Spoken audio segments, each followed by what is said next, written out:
Buenas noches, acá estamos otra vez para seguir con nuestras catequesis sobre el credo.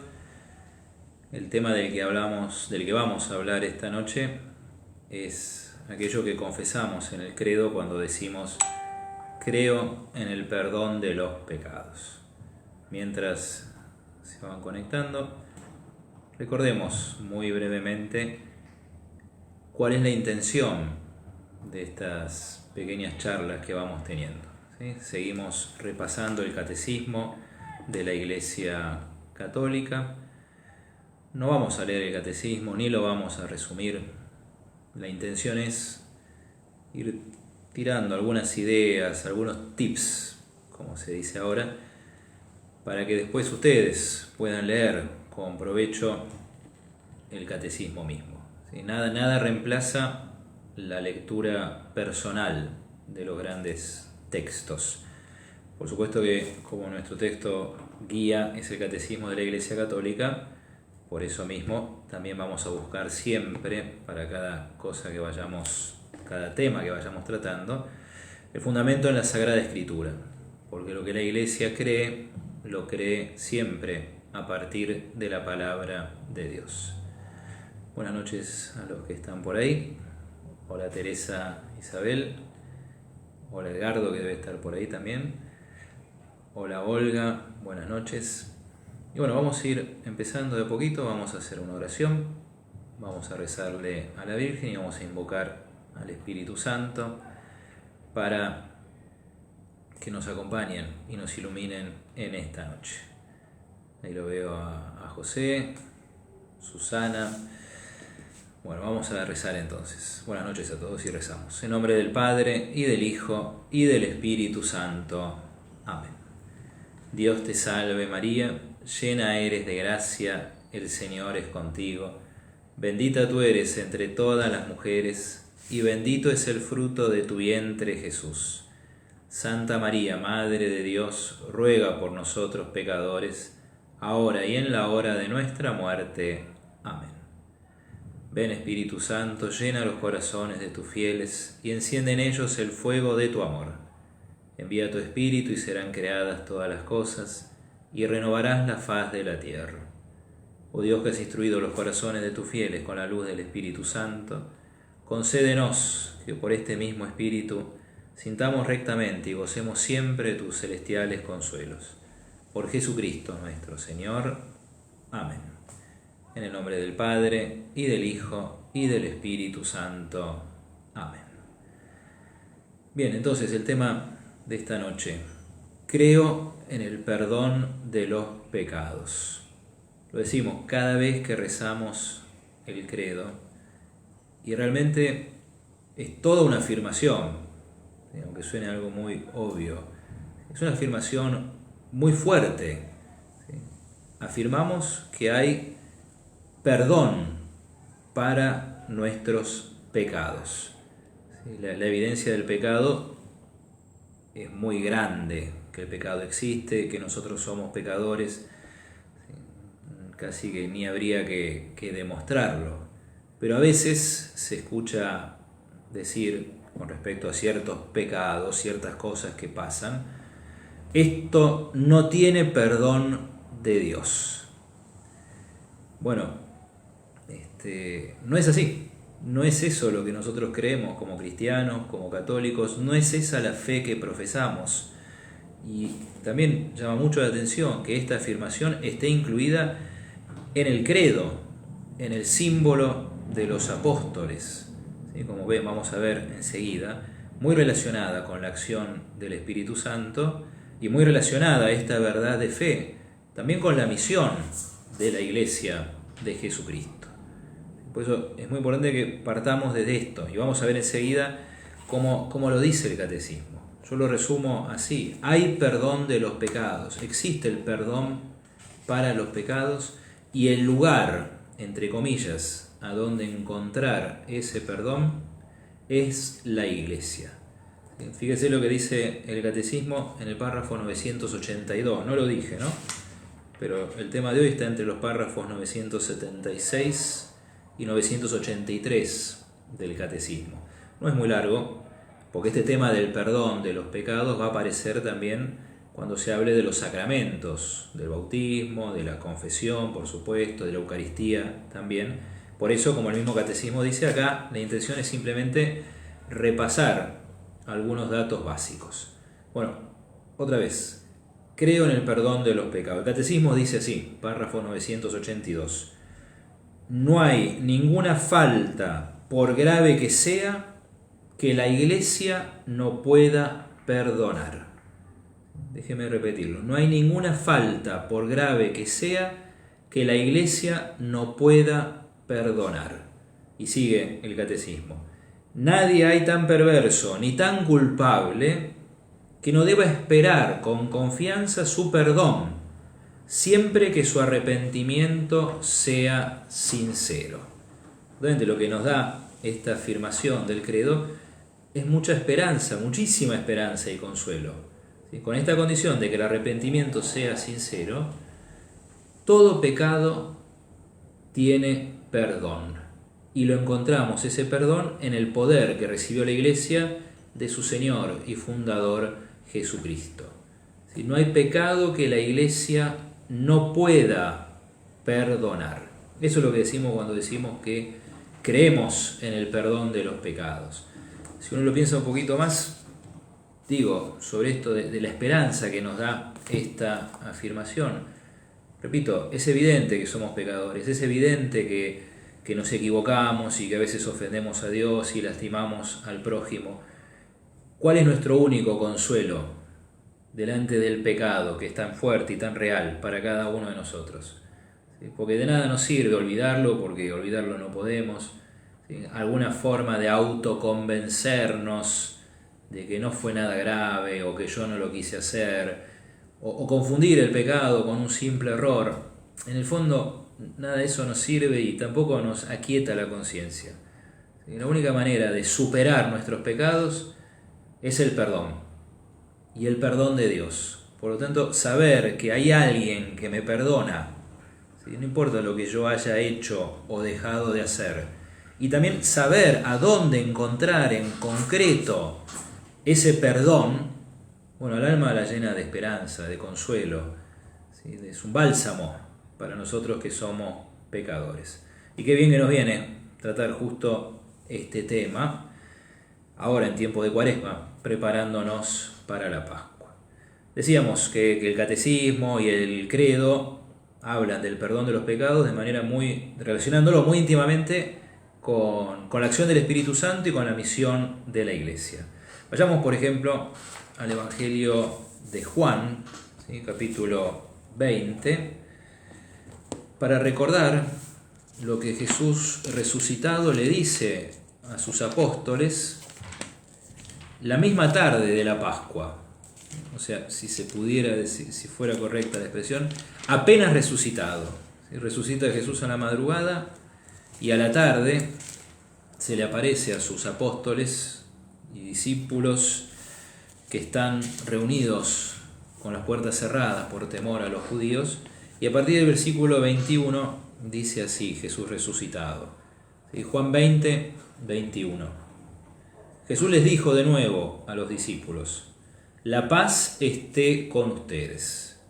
Como el Padre me envió, yo también los envío a ustedes. No vamos a hacer ahora un análisis detallado de este texto, pero hay una continuidad entre la misión de la Iglesia, representada acá por los apóstoles, y la misión de Jesucristo. Como el Padre me envió a mí, yo los envío a ustedes. Y sigue el Evangelio de Juan. Al decirles esto, sopló sobre ellos y añadió: reciban el Espíritu Santo. Los pecados serán perdonados a los que ustedes se los perdonen. Y serán retenidos, es decir, no perdonados, a los que ustedes se los retengan. Como sabemos, este pasaje del Evangelio de Juan es clave.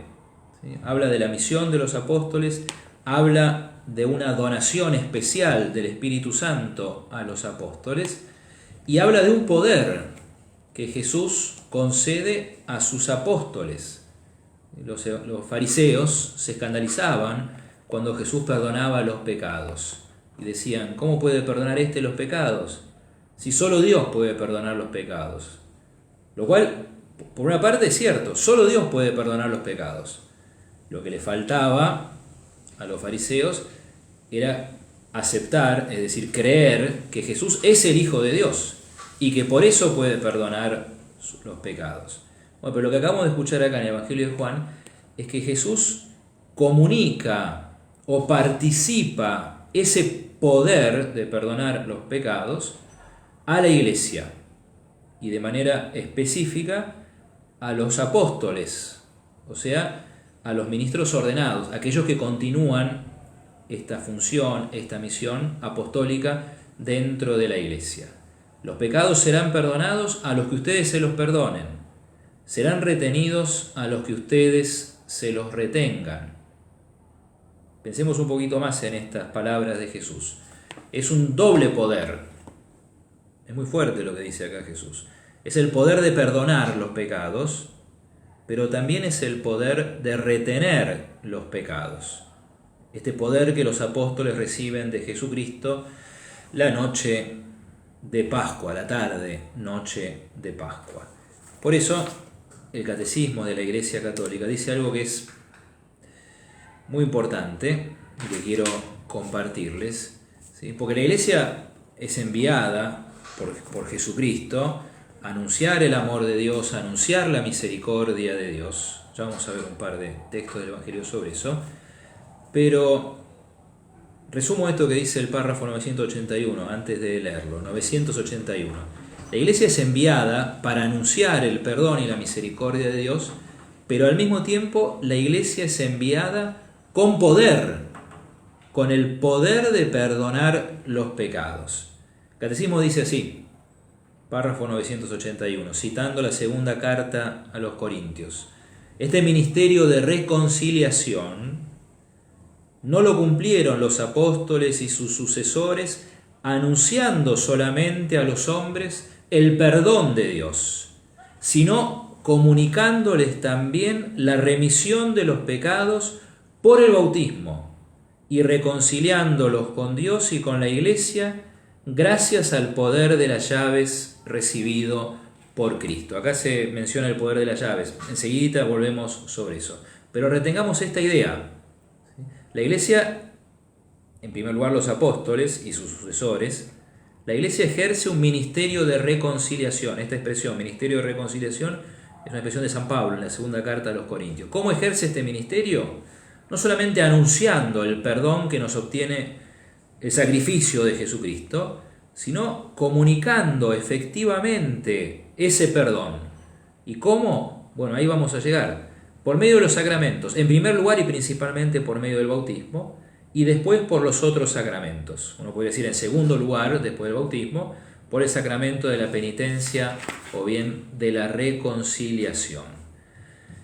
Y acá veíamos que el Catecismo hace referencia al poder de las llaves.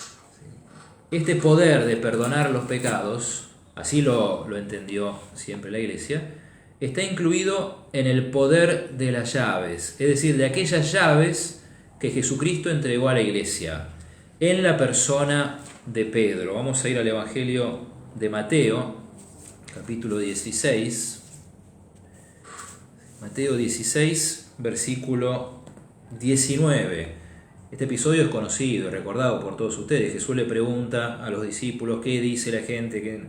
¿Quién dice la gente que soy yo?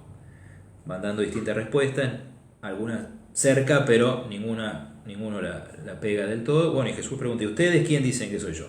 Y ahí tenemos esa profesión de fe de Pedro, que es la profesión de fe de la iglesia. Si vos sos el Mesías, el Hijo de Dios vivo. Bueno, y cuando Jesús le responde y le dice, tú eres Pedro, sobre esta piedra edificaré mi iglesia, también Jesús dice, versículo 19, yo te daré las llaves del reino de los cielos. Acá Jesús lo nombra mayordomo del cielo. Todo lo que ates en la tierra quedará atado en el cielo, y todo lo que desates en la tierra quedará desatado en el cielo. Obviamente la llave es para abrir una puerta. O sea que el poder de las llaves es el poder de abrir las puertas del cielo, que las llaves que Jesús le entrega en primer lugar a Pedro. Pero quiero remarcar algo más. ¿Sí? Si vamos al Evangelio de Lucas, ¿digo bien? No, perdón. A ver, ahora estoy mezclado. No, olvídense de eso. Vamos un poquito más adelante, en el mismo Evangelio de Mateo, al capítulo 18, versículo 18. Mateo 18, 18. Recién escuchábamos cómo Jesús le dice a Pedro: yo te doy las llaves del reino de los cielos, lo que ates en la tierra va a quedar atado en el cielo, lo que desates en la tierra va a quedar desatado en el cielo. Tengamos presente estas dos imágenes, la de la llave que abre o cierra una puerta y la imagen de atar y desatar. Bueno, en el capítulo 18 Jesús le está hablando no solamente a Pedro, sino al conjunto de los apóstoles, y cuando habla de la corrección fraterna, en el versículo 18 del capítulo 18, les dice a todos los apóstoles ahora, no solamente a Pedro: les aseguro que todo lo que ustedes aten en la tierra quedará atado en el cielo, y lo que desaten en la tierra quedará desatado en el cielo. Es verdad, las llaves se las entrega solamente a Pedro, nuestro Señor. Pero este poder de atar y desatar, que va muy unido al poder de las llaves, se lo entrega a todos los apóstoles, que fueron los primeros obispos, los primeros sacerdotes. ¿Sí? Digo, nos vienen bien estos textos, entonces, para recordar eso que dice el catecismo, y perdón que lo repita, ¿sí? La Iglesia no solamente anuncia el perdón de los pecados, sino que ha recibido de Jesucristo, porque el único que perdona los pecados es Dios, o su Hijo Jesucristo, pero la Iglesia ha recibido de Jesucristo el poder de perdonar los pecados acá en la tierra. Ese es el poder de las llaves, eso es atar o desatar, y así está en la Sagrada Escritura. No es invento de la Iglesia, no es invento de la tradición, ¿sí? No es invento de los curas, ¿sí? Así quiso las cosas nuestro Señor Jesucristo, el fundador de la Iglesia Católica, en su divina sabiduría. Vamos a leer el Evangelio de Lucas, capítulo 24. Vamos a ir al final de Lucas 24, versículos 44 al 48. Acá también es una aparición de Jesús resucitado. Nosotros sabemos que las últimas apariciones de Jesús resucitado son muy importantes porque marcan justamente esto.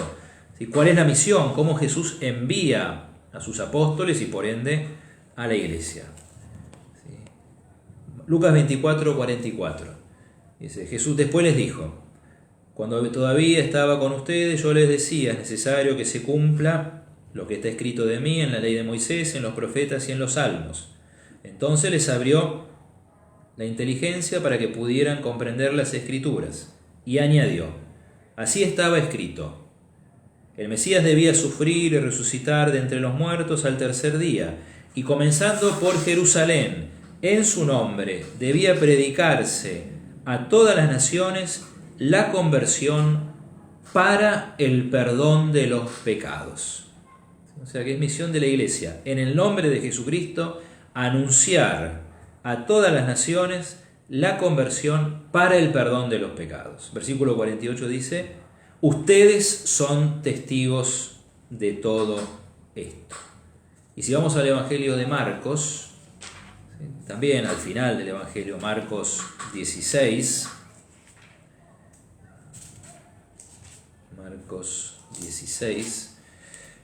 que también es como nos cuenta Marcos, este envío de los apóstoles por parte de Jesucristo. En el versículo 16, vamos a tomar un poquito antes, versículo 15, Marcos 16, 15. Jesús les dijo a los 11, dice San Marcos, pues Judas ya no estaba y todavía no había sido reemplazado por Matías. Jesús les dijo: vayan por todo el mundo, anuncien la buena noticia a la creación. El que crea y se bautice se salvará. El que no crea se condenará. Hay que anunciar la buena noticia. Esa buena noticia es el amor de Dios, es la misericordia de Dios que perdona los pecados. Hay que creer en la buena noticia, creer en Jesucristo, como dice Jesús en el Evangelio de Juan, capítulo 6. ¿Sí? La obra de Dios es que ustedes crean en aquel que ha enviado y hacerse bautizar. En Marcos está clarísimo que estas son las dos condiciones para salvarse: creer y hacerse bautizar. Después dice: el que no crea se condenará. Y acá pasamos al otro que nos dice el catecismo. Bueno, entonces, este poder de perdonar los pecados, ¿cómo lo ejerce? ¿A dónde está en la Iglesia? Lo decíamos al principio, está en los sacramentos, y de manera muy especial en el sacramento del bautismo. Del sacramento del bautismo se hablará más adelante, cuando se hable justamente de los sacramentos. ¿Sí? Pero recordemos esto: es el primero, es el más importante de todos los sacramentos, de todos los sacramentos. ¿Sí? Y en el 978 el catecismo dice: ¿sí?, el perdón que recibimos en el bautismo que nos purifica es tan completo que no nos queda absolutamente nada por borrar. ¿Sí? Ya sea el pecado original, en todos los casos, ya sea los pecados que uno hubiera cometido si recibe el bautismo siendo adulto. Pero también aclara el catecismo, y esto es enseñanza de nuestra fe, que el bautismo perdona todo, perdón completo, absoluto, pleno, pero no libra a las personas de las debilidades de la naturaleza. Perdona los pecados, pero no nos libra de nuestras debilidades, o de esto que a veces se llama las inclinaciones, el desorden de las inclinaciones en realidad, o lo que también a veces se llama la concupiscencia desordenada. Eso que dice San Pablo: el bien que quiero no lo hago, el mal que no quiero sí lo hago. Entonces, el bautismo perdona todos los pecados, pero no elimina nuestra debilidad. Por eso permanece la lucha y también la posibilidad de caer. Por eso es necesario otro sacramento que perdona los pecados después del bautismo. Y es el sacramento que llamamos el sacramento de la penitencia, confesión o reconciliación. ¿Sí? En el 980 dice, citando al Catecismo de Trento, al Concilio de Trento, dice nuestro catecismo: para los que han caído después del bautismo, es necesario para la salvación este sacramento de la penitencia, como lo es el bautismo para quienes aún no han sido regenerados. Entonces, y con esto ya termino y doy lugar a sus preguntas o comentarios. ¿Sí? La Iglesia, hay perdón de los pecados. La Iglesia recibió de Jesucristo y en su nombre el poder de perdonar los pecados. ¿A dónde encontramos ese perdón? Bueno, en los sacramentos de la Iglesia, de distinta manera, pero principalmente acá se nos menciona dos. El sacramento del bautismo, es el primero y el más importante, que borra todos los pecados, pero no borra nuestras debilidades.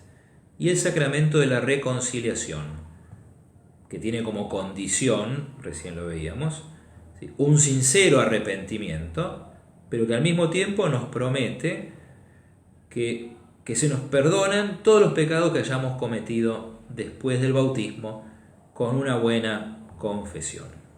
Por eso, y acá ya termino, vuelvo a decir esto una vez más. ¿Sí?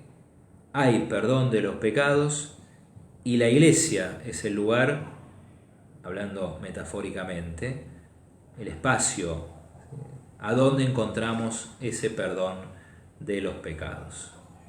Cuánto consuelo, cuánta esperanza que nos tiene que dar esto, y al mismo tiempo qué responsabilidad de parte nuestra aprovechar estos medios de salvación que Dios nos da.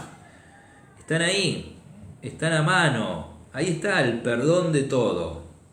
Pero bueno, también, como dice el Salmo, abre la boca que yo te saciaré. Si Dios te quiere perdonar, Dios te pone los medios concretos para que vos experimentes ese perdón.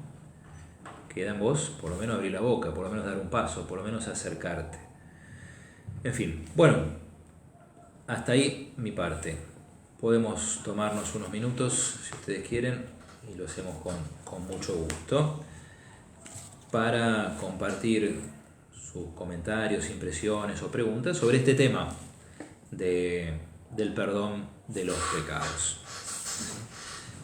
Mientras si llega algún comentario, quiero leerles 3 citas de 3 padres de la Iglesia que encontramos acá al final de este punto del catecismo. Por favor, interrumpan, ¿sí? Son bienvenidas las interrupciones, pero mientras tanto yo voy leyendo esto. El catecismo cita a San Ambrosio.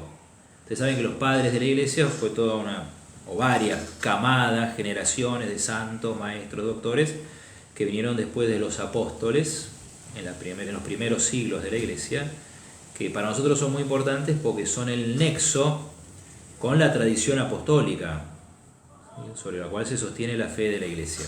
Por eso es tan importante, por eso la autoridad de los padres de la Iglesia, cuando se habla de cuestiones teológicas, tiene un valor muy especial. Bueno, San Ambrosio es uno de esos padres, ¿sí? Padre occidental, latino, porque San Ambrosio era obispo de Milán. Fíjese lo que escribía San Ambrosio.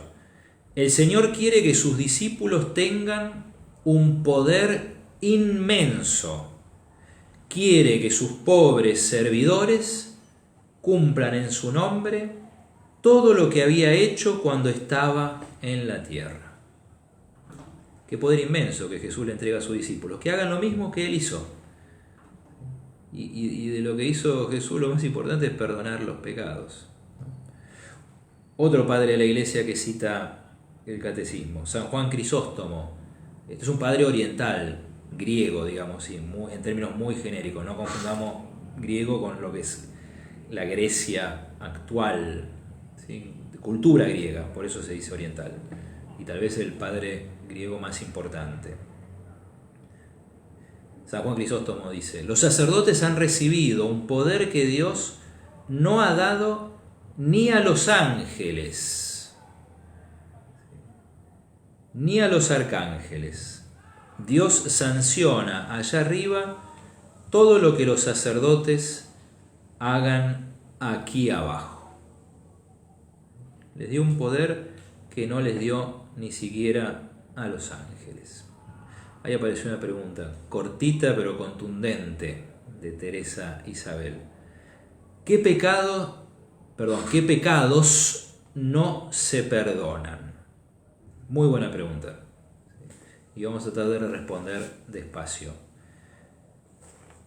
Todo pecado tiene perdón. Eso es lo que estamos diciendo y eso es parte de nuestra fe. Cuando decimos creo en el perdón de los pecados. Seguramente, y enseguida vamos a ir a eso, ¿sí? Ustedes se acordarán de eso que dice Jesús con respecto al pecado contra el Espíritu Santo, que no tiene perdón, ni en esta vida, ni en la otra.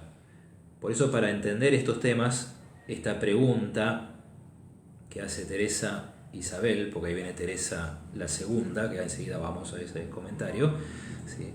Digo, esta pregunta, ¿qué pecados no se perdonan? Tal vez la podamos reformular diciendo así: ¿por qué algunos pecados no se perdonan? Que algunos pecados no se perdonen está dicho por Jesús cuando Jesús dice que algunos pecados serán retenidos por los apóstoles. ¿Y por qué? Y esto es muy importante entenderlo y agradezco muchísimo la pregunta, ¿sí? No es que no haya pecados que no se perdonen, sino que, de vuelta me distraje, no es que haya pecados que no tengan perdón. Todo pecado tiene perdón. Pero la condición esencial para el perdón de Dios es nuestro sincero arrepentimiento. Ahora bien, uno va a decir, entonces, si no hay arrepentimiento, ese pecado no se perdona. Y nosotros, hombres, ministros, ¿cómo sabemos si hay arrepentimiento o no? Si el corazón del hombre lo ve solamente Dios. Yo, sacerdote, no veo el corazón del hombre. Bueno, no. Veo solamente signos que me pueden hablar de qué es lo que pasa en el corazón del hombre. Si una persona me dice, digo por poner un ejemplo el primero, más alevoso, si una persona se viene a confesar y me dice, hice tal cosa, pero no estoy arrepentido, bueno, la palabra es un signo. ¿Y cómo lo voy a absolver? Por otro lado, ¿se acuerdan que cuando nosotros rezamos el pésame, esa oración tan linda, el pésame, proponemos, no prometemos, no pecar más y alejarnos de las ocasiones próximas de pecado? El arrepentimiento incluye eso, alejarse de las ocasiones de pecado, o sea, de aquellas situaciones, personas, lugares que me empujan a pecar. Yo peco porque quiero, ¿sí? No hay excusas.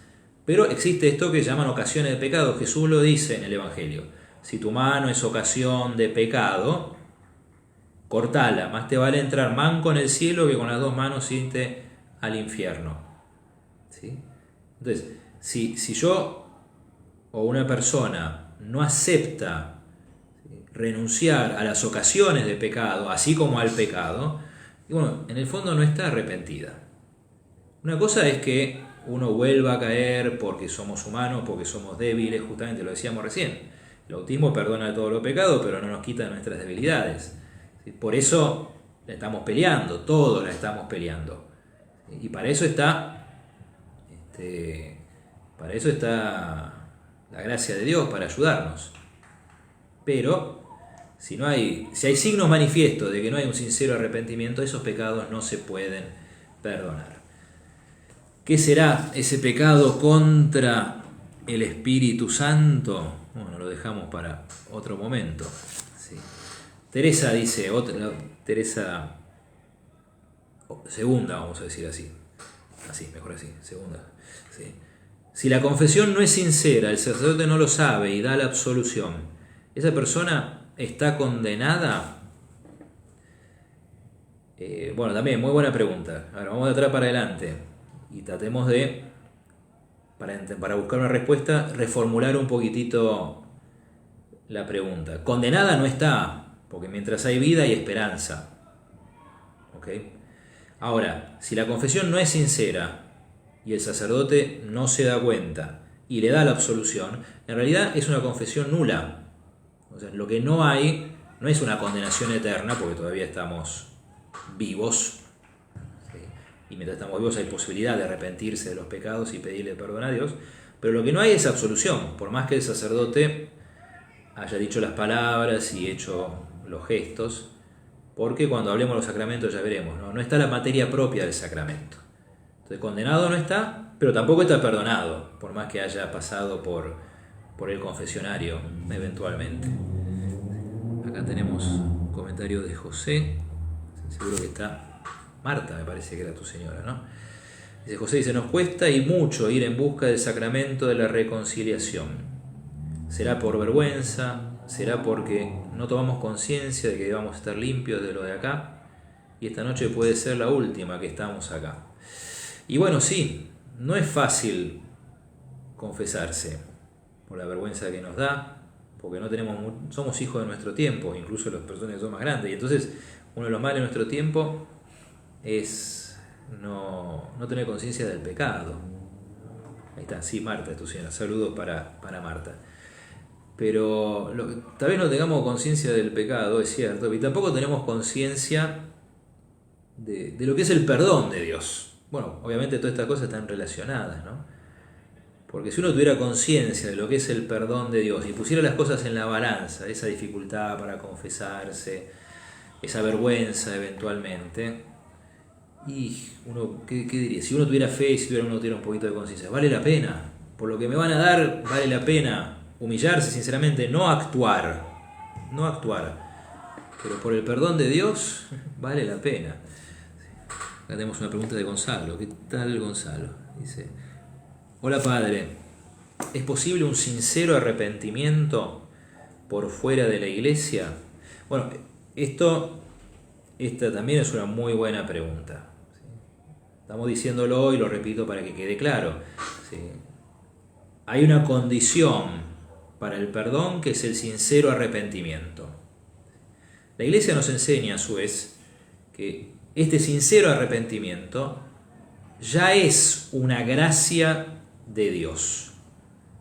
O sea, lo que nosotros llamamos la conversión, el arrepentimiento, agreguemos esta idea, ¿no?, de que tiene que ser sincero, no es solamente un fruto de algo mío, de mis esfuerzos, de mi vergüenza, de mi dolor, de mis pecados. Ya el arrepentimiento es una gracia de Dios, por lo tanto hay que buscarlo y hay que pedirlo.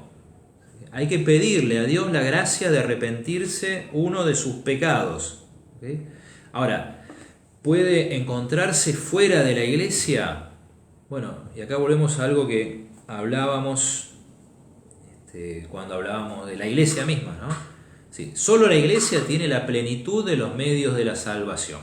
Eso es lo que nos enseña el catecismo. Ahora, la gracia de Dios, porque Dios es omnipotente, no está limitada, la acción de la gracia no está limitada a los sacramentos. ¿Okay? Dios puede actuar como Él quiere, pero ahora si Dios me está diciendo, este es el camino para encontrar el perdón de los pecados, si yo lo desprecio voluntariamente, conscientemente, y estoy despreciando a Dios. Otra cosa es este tema del que ya hemos hablado, ¿no? Que uno esté fuera de la iglesia, pero sin culpa, ¿sí? Siguiendo su conciencia. ¿Sí? Pero Dios te está diciendo, acá está el perdón. Perdón, lo digo de otra manera. ¿Sí? Lo que uno sabe, a la luz de la fe, de la palabra de Dios, de la enseñanza de la iglesia, lo que uno sabe es que acá está el perdón. Ahora, en otro lado, yo no sé. Entonces, si acá está el perdón y no lo busco acá y voy a explorar otros caminos que no sé, y primero que muy probablemente no crea realmente en Jesucristo, primero. Y segundo que es temerario, por no decir soberbio, ¿no? Entonces, para responder y redondear la respuesta a la pregunta de Gonzalo, como poder ser, sí, no vamos a negar que no, pero tampoco podemos despreciar estos medios de salvación y por ende de perdón que el mismo Jesucristo nos da y que sabemos por la fe que están en la iglesia de Jesucristo. Y cuando digo la iglesia de Jesucristo, digo la iglesia católica, lo que nosotros hoy en día históricamente llamamos iglesia católica. Olga dice, ¿también es necesario reparar el daño hecho? Bueno, muy buena pregunta. Bueno, todo esto, ¿qué incluye este arrepentimiento? Ya dijimos, el arrepentimiento incluye alejarse de las ocasiones de pecado. El arrepentimiento sí incluye hasta dónde es posible reparar el daño cometido. Por supuesto, esto es lo que se llama restitución, por ejemplo. A veces no se puede reparar el daño cometido. Y eso es terrible. Si una persona mata a otra, la vida ya no se la puede devolver. De esto después ya hablaremos cuando hablemos del sacramento de la penitencia algún día, cuando lleguemos. ¿Sí? Pueden ver lo que dice el catecismo cuando habla del séptimo mandamiento, que es no robar. Justamente cuando uno se queda con algo de otro, tiene obligación de devolverla. Ahí está. Ese es otro signo de que no hay arrepentimiento. Uno dice, fulanito dice, le saqué a mi mamá de la billetera 1.000 pesos. A mi mamá no fui yo, esto es un caso hipotético. No te asustes, mamá, si estás por ahí. Bueno, ¿estás arrepentido? Sí. Bueno, devolverle los 1.000 pesos. Ah, no. Entonces no estás arrepentido. Y si ya lo gasté, bueno, cuando pueda tenés que tratar de devolverlo. ¿Sí? Pero sí, reparar el daño hecho, lo que se llama restituir. Hablaste mal de otro, ¿sí? Lo difamaste, lo calumniaste. Digamos así, lo calumniaste. ¿Sí? O sea, dijiste cosas que no eran ciertas. Y tenés obligación de reparar el daño hecho. Es decir la verdad, o por lo menos decir que no era cierto. ¿Sí? Todo eso implica... Todo eso está implicado en el arrepentimiento. Hola Mónica, tenemos otra pregunta. Buenas noches, padre. ¿Es verdad que hay pecados que pueden ser absueltos solo por un obispo? Bueno, muy buena pregunta. Qué buenas preguntas. Pero en 5 minutos terminamos. Sí, es verdad. Pero eso es una cuestión de... No tanto, a ver cómo decirlo para que se entienda bien. Es algo que pertenece a la disciplina de la iglesia. O sea, justamente este poder de las llaves no es que solamente puedan ser absueltos por un obispo. En caso de necesidad lo puede absolver cualquier ministro ordenado. Pero se llaman pecados reservados porque tienen una gravedad especial. Y entonces la iglesia como madre, ¿sí?, dice, estos pecados son reservados. O sea, ¿qué significa reservados? Que en principio los perdona solamente un obispo. Pero a su vez, el obispo puede delegarlo en algunos sacerdotes. Pongamos un ejemplo. ¿Sí? El aborto está penado con excomunión. La excomunión es un pecado reservado, es decir, no es un pecado, es una excomunión. ¿Sí? Es algo reservado, o sea que solamente puede levantar la excomunión el Papa o algún obispo.